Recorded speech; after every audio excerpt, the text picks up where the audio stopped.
السلام علیکم دوستو، آج کی اس ویڈیو میں آپ کو بیریا ٹاؤن کے بیرونی اور اندرونی مناظر دکھاؤں گا۔ بیرونی مناظر میں تو آپ نے دیکھ لیا کہ کس طرح گیٹ جلا ہوا تھا۔ یہ اندرونی مناظر میں اس لیے تھوڑے سے خوبصورت دکھا رہا ہوں کیونکہ یہ وہ خوبصورت رہائشی منصوبہ تھا کہ جہاں لوگ رہنے اولین ترجیح دیتے تھے۔ کیوں نہ دیں، کیونکہ اتنا اچھے انداز سے اس کو ڈیزائن کیا گیا تھا پورے پروجیکٹ کو۔ اور یہ ہے وہ علی پلازا، جو اس گیٹ سے اندر داخل ہوتے ہی دائیں جانب سب سے پہلی بلڈنگ تھی، اور لشکر کشی کرنے والوں کے لیے یہ آسان موقع تھا کہ سامنے انہیں ہر طرف شیشے کے یہ شو رومز اور آفیسز نظر آئے۔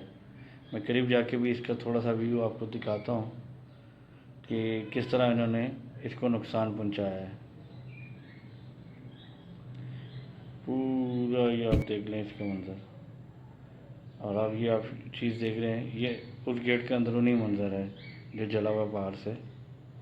یہ اس کے ساتھ کے وہ ریسٹورنٹ ہیں جنہیں بھی مکمل طور پہ جلایا گیا، توڑ پھوڑ کی گئی اس کے اندر بھی۔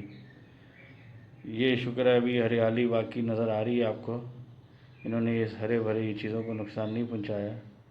اور پھر اگر ہم یہاں جناح ایونیو کی طرف آتے ہیں تو یہاں جتنی بھی اسٹیٹ تھی ان کو نہ صرف توڑ پھوڑ کی گئی، لوٹا گیا، نقدی بھی یہاں سے اٹھا کے فرار ہوئے ان لوگ۔ تو یہ ایک المناک مناظر تھے جو آپ کے ساتھ شیئر کرنے کو دل چاہ رہا تھا۔